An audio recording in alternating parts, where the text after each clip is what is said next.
J'ai l'impression qu'on est arrivé dans une époque où beaucoup d'entre nous est stressé, angoissé. Pourquoi? Parmi les raisons de cela, c'est parce que justement, c'est une époque où la société n'a jamais été aussi matérialiste et aussi déconnectée de la religion qu'elle ne l'est aujourd'hui. Euh, donc cette situation-là dans laquelle nous sommes, c'est une situation dans laquelle nous avons atteint un pic de déconnexion avec le divin, avec le religieux, qui n'a jamais été connu par le passé dans les sociétés précédentes. Après, est-ce que dans les sociétés précédentes, ils étaient moins anxieux? Ça, Allahu A'lam, on ne sait pas. En tout cas, dans les sociétés islamiques, de ce qu'on nous rapporte, on sait que les gens étaient plus attachés à Allah subhanahu wa ta'ala. Mais on observe cette anxiété-là qui s'est installée aujourd'hui parce qu'il y a eu cette sécularisation de la société, cette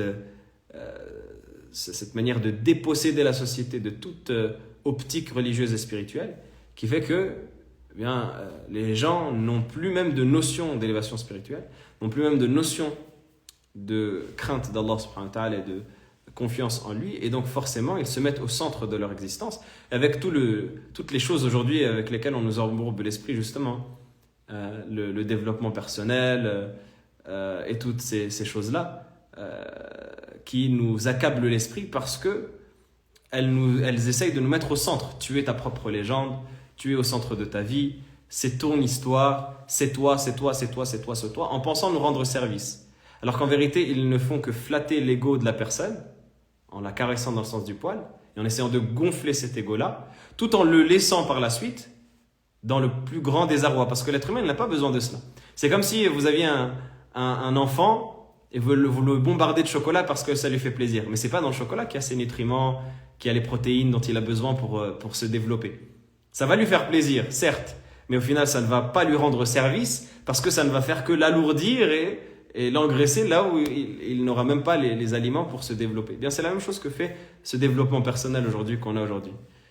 Cette catastrophe, qu'on devrait appeler comme cela, plutôt que développement personnel. C'est une manière de caresser la personne dans le sens du poil et de gonfler à bloc cet ego-là qui va, à l'opposé, le laisser dans le désarroi le plus total.